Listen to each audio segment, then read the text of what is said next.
근데 김성령 씨가 이걸 밝히셨다는 거예요. 그래서 이야, 정말 이 당시 그 냉장고를 부탁해 해서 꽃중년이라는 타이틀에 김수로, 김성령 이렇게 나왔었는데 진짜 진정한 꽃중년이구나, 쿨하구나, 그런 거 다 밝혀주시는구나. 그래서 너무 고마웠었습니다, 여러분들. 또한 방송국에도 감사하죠. 이런 거 편집해 줄 수도 있는데 편집 안 하고 정말 리얼리티하게 그대로 나갔다라는 게 너무 고마웠었습니다. 우리 일상생활 중에서 예를 들어 차를 정비해야 된다, 또는 스마트폰이 이상해서 스마트폰을 AS 받아야 된다, 그럴 땐 그런 것들을 전문적으로 배워서 직업으로 갖고 있는 바로 차 정비소 또는 스마트폰 AS 센터를 찾아가는 것처럼 화장품으로 우리가 관리를 하더라도 한계가 있다라면은요, 어떻습니까? 바로 피부 미용, 이 에스테틱을 전문적으로 배운 분들에게 찾아가서 그들에게 정당한 대가를 주고 우리가 정당하게 관리를 받고, 대신 그래서 문제성 피부가 해결되고 또는 내 피부가 편안해질 수 있다라면은. 안녕하세요, 여러분. 핑크 피부 박사, 줄여서 핑피박 인사드립니다. 자, 오늘은 연예인 피부 얘기 잠깐 해보려고 해요. 너무도 마음에 드는 프로그램이 있네요. 사실 개인적으로 잘 보지는 않았었는데 이 내용 때문에 제가 그 냉장고를 부탁해라는 프로그램에 관심을 갖게 됐고요.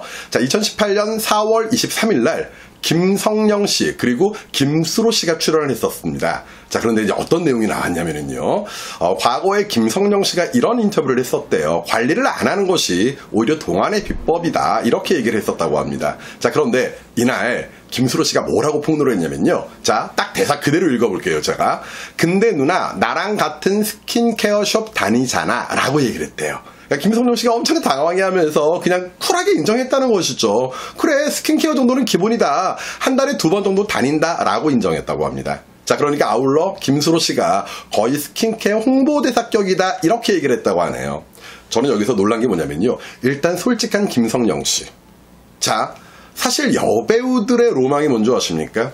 주연이겠죠. 근데 그 주연이라는 것은요, 제가 볼 땐 주연의 최종 목적지는 아니에요.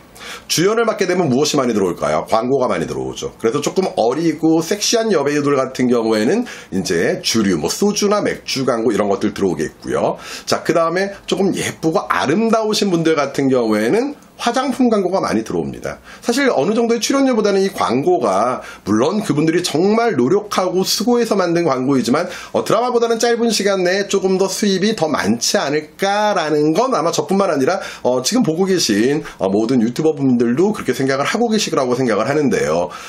대다수 연예인들이 내가 사용하는 특정한 제품이 너무 좋더라, 아니면 내가 어떤 스킨케어 샵을 다니게 되는데 그곳이 너무 좋더라, 이런 얘기를 하게 되면요, 당연히 화장품 광고가 들어오지 않을 겁니다. 그러다 보니 대부분의 연예인들이 분명히 뭔가 좋은 거 하고 있고 또 좋은 거 받고 있는 것 같은데도 불구하고 뭐 철저한 이중세안이에요, 뭐 충분한 숙면이에요, 뭐 이런 얘기 많이 하시는데, 뭐 그분들이야 요즘은 이제 분장을 할 때 아무래도 분장하는 제품이 커버력이 높다 보니까 이중세안을 해야만 되는 그런 경우 있을 수도 있겠고요. 자, 그런데 충분한 숙면이다? 아마 여러분들 연예인과 관련된 드라마나 영화 같은 거 또는 주변에 연예인이 있으시면 특히 잘 나갈수록 막 밤샘 촬영, 야간 촬영, 쪽대본에 의해서 뭐 밤새 대본에 와야 되고 이런 상황들이 되다 보니까 실제로 수면하실 시간 거의 없거든요. 그럼에도 불구하고 그냥 이중세안이 비결이에요, 충분한 수면이 비결이에요, 이런 식으로 얘기합니다. 왜?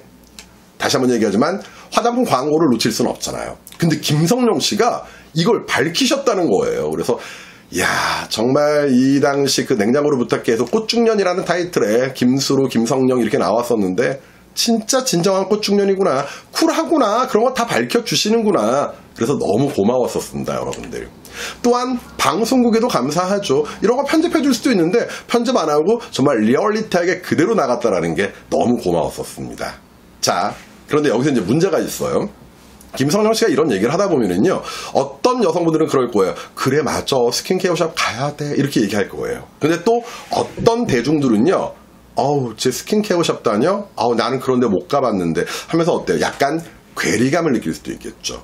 사실 연예인분들이 방송에 나와서 우리 뭐 헤어샵 동기다, 아침에 미용실에서 만나서 인사했다, 이런 얘기 많이 하는데요, 피부 미용실 동기라는 얘기 잘 안 하거든요. 이유가 헤어샵 같은 경우엔 정말 특별한 경우가 아니라면 대중화되어 있기 때문에 웬만한 분들이 한 달에 한 번 또는 2달에 한 번은 꼭 갑니다.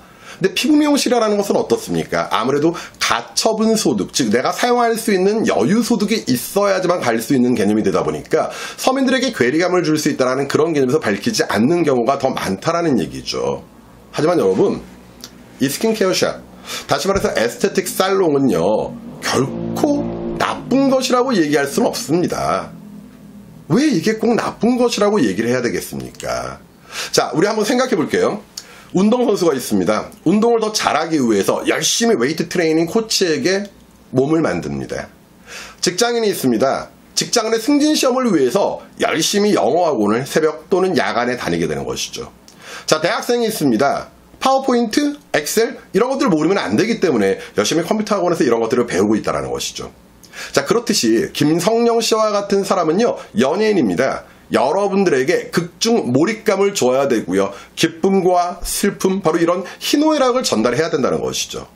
사실 뭐 피부 안 좋으면 희노애락 전달 못해? 라고 얘기할 수도 있겠지만은요, 서민으로 나올 땐 노 메이크업으로 또는 분장을 또 서민스럽게, 그러나 상류층으로 나올 땐 또 세련된 역할로 나올 때는 어떻습니까? 그만큼 피부결 하나하나까지도, 요즘 특히 여러분들 이제 FHD도 아니고 UHTV이기 때문에 연예인들 정말 모공 하나하나, 색소 하나하나, 감춘 여드름 또는 뾰루지 하나하나가 보이는 그런 실정이기 때문에 피부가 좋지 않다면 몰입도가 떨어질 수도 있다라는 얘기죠. 그래서 다양한 역할을 소화해내야 되는 그런 주연 배우급들 또는 그 외 조연 배우급들 모두 다 피부에 대해서는 기본적으로 우리가 관리를 해놓는 것이 오히려 바람직하지 않나 생각합니다. 자, 그러던 중 제가 잠깐 다른 여자 연예인 한번 말씀드리겠는데요.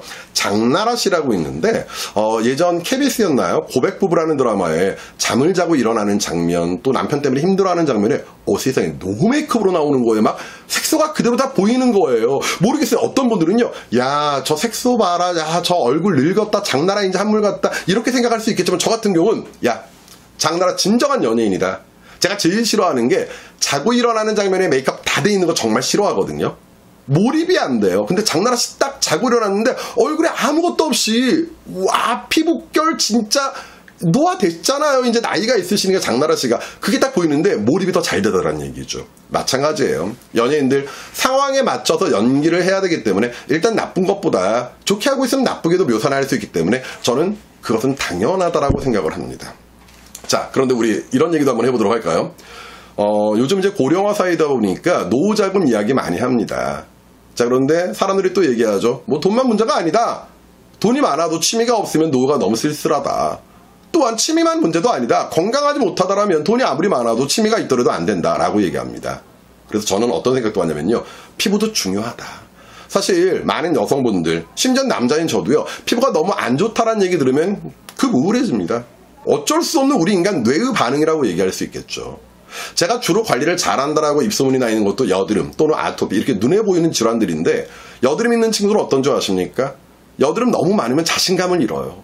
막 한여름에 단발머리인데요, 땀에 쩔어가지고 머리카락이 이렇게 붙어있는 거예요. 그래서 머리카락 안 더워 좀 떼? 그러면 그 친구 뭐라는 줄 아세요? 오히려 막 이렇게 하면서 자기 여드름 가리는 유일한 방법인데 그러지 말래요. 그러다 그 친구들이 나중에 제가 여드름 관리해줘서 여드름 좋아지죠? 그럼 더우니까 머리도 묶고 머리띠도 예쁘게 하고 다니고 표정이 밝아지더라는 얘기죠. 정말 그런 모습을 보다 보면은요, 너무 행복하고요. 그 친구 행복해하는 모습을 보면 너무 뿌듯한, 야, 내 직업도 괜찮은 직업이구나, 그렇게 느낄 때가 많다는 얘기입니다. 그래서 솔직히 여러분들에게 말씀드려보고 싶어요. 피부관리 받을 수 있다면 받아보는 것도 좋습니다. 자, 물론 좋은 화장품으로 우리가 관리하는 것도 좋지만은요, 간혹 가다가 여러분들이 직접 못하는 것들도 있죠. 우리 일상생활 중에서 예를 들어 차를 정비해야 된다, 또는 스마트폰이 이상해서 스마트폰을 AS 받아야 된다. 그럴 땐 그런 것들을 전문적으로 배워서 직업으로 갖고 있는 바로 차 정비소 또는 스마트폰 AS 센터를 찾아가는 것처럼 화장품으로 우리가 관리를 하더라도 한계가 있다라면은요, 어떻습니까? 바로 피부 미용, 이 에스테틱을 전문적으로 배운 분들에게 찾아가서 그들에게 정당한 대가를 주고 우리가 정당하게 관리를 받고, 대신 그래서 문제성 피부가 해결되고 또는 내 피부가 편안해질 수 있다라면은요, 그 또한 우리가 자신감 있게 이 세상을 살아가는 데 있어서 중요한 하나의 자산이 될 수 있지 않나라고 생각합니다. 인체도 건강해야 되겠지만 장기적으로 봤을 땐 피부도 건강해야 되는 바로 그런 개념이 되겠죠. 다만 에스테틱 샵을 선택하실 때는요, 잘 선택하셔야 됩니다. 일주일 중에 딱 하루 가죠. 그리고 6일 동안은 여러분들이 아무 에스테틱을 가는 것이 아니기 때문에 일주일 하루 여러분들이 좋은 피부 관리 받으시고 나머지 6일 동안 집에서 또 어떻게 관리를 하는 것이, 즉 홈케어를 하는 것이 바람직한가, 이런 내용을 얘기해 줄 수 있는 그런 샵을 가신다라면 여러분들 피부 건강에 분명히 도움되지 않을까라고 생각을 하는 개념입니다. 저는 생각하곤 합니다. 많은 분들이 봉사하면서 살고 싶다라고 생각합니다. 하지만 당장 봉사를 하지 못하죠. 왜? 지금 쓸 수 있는 돈도 없으니까. 그런데요, 아까 얘기했던 것처럼 여드름 또는 아토피 관리를 해주면서 그 고객, 소비자들의 표정이 밝아지면 그때 생각합니다. 아, 제 직업도 꽤 괜찮은 직업이구나. 보통 사람들이 얘기하죠. 행복한 직업이란 자기가 하고 싶은 일을 하면서 돈을 벌 수도 있는 그런 직업이라고 얘기하는데, 저는요, 제 직업을 가지면서 많은 사람들의 행복을 줄 수 있고 기쁨을 줄 수 있고 또 피부가 좋아짐으로써 자신감을 가질 수 있게 한다는 것이 너무 행복했습니다. 그런데 그것을 직업으로 갖고 있고 또 그 직업을 특정인에게만 나눠주지 않고 지금 이렇게 유튜브를 시청하고 계신 바로 여러분들에게도 같이 정보 공유할 수 있다는 것이 지금도 많이 행복합니다. 그래서 김성령 씨, 어찌 보면 앞으로 화장품 모델 더 많이 하셔야 되는 그런 상황인데도 스킨케어는 기본이다. 한 달에 2번 정도는 간다라고 용기 있게 밝혀주신 우리 김성령 씨, 너무 감사하고요. 더 예쁜 꽃중년으로 앞으로도 승승장구할 수 있길 바라는 마음으로 마무리하겠습니다. 자, 지금까지 핑크 피부 박사 핑피박 김상현 피부 화장품 교수였습니다. 감사합니다.